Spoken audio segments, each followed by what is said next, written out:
আমি দিল্লিতে নতুন, দেখছি শীতও পড়েছে, কিন্তু কিছু মানুষকে আমি দেখছি যারা পকেটে সংবিধান নিয়ে ঘোরেন, তারা এই সংসদের মর্যাদা রাখছেন না তাদের পোশাকে।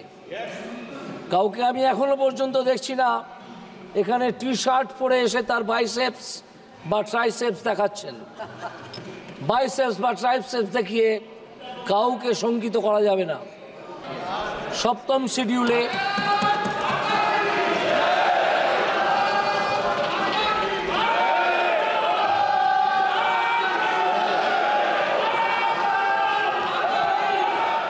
আমি শুধু এইটুকু বলতে চাই, এই সংক্ষিপ্ত সময় শুধু এইটুকু বলতে চাই যে যদি আমরা সপ্তম শিডিউলের 3টে লিস্ট দেখি, ইউনিয়ন লিস্ট,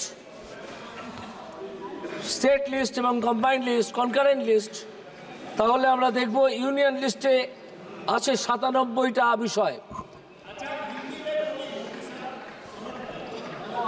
স্টেট লিস্টে আছে 66টা বিষয় এবং কম্বাইন্ড লিস্টে আছে 47টা বিষয়। তাহলে বোঝা যাচ্ছে যে স্টেট লিস্টে যে কটা বিষয় আছে আর কম্বাইন্ড লিস্ট, কনকারেন্ট লিস্টে যে কটা বিষয় আছে, দুটোকে যদি আমি মেলাই, তাহলে কেন্দ্রীয় লিস্টে, সেন্ট্রাল লিস্টে আছে মাত্র, ইউনিয়ন লিস্টে আছে মাত্র 97টা বিষয়, যেটা দেখায় যে আমাদের দেশ আসলে একটা কনফেডারেশন, কিন্তু একটা ইউনিয়নের চরিত্র এর মধ্যে আছে।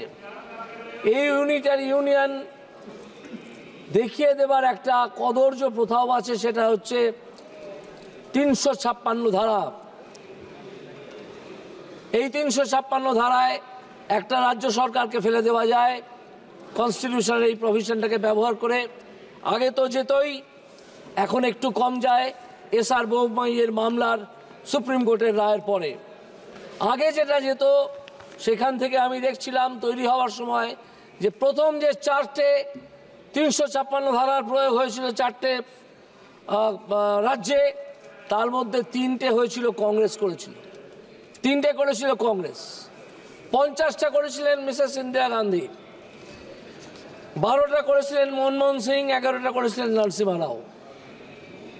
এইটা হচ্ছে যারা সংবিধান নিয়ে লাফালাফি করেন, হয়তো কোনোদিন সংবিধান নিয়ে মাঝের পিপুল গাছটায় উঠেও যেতে পারেন, তারা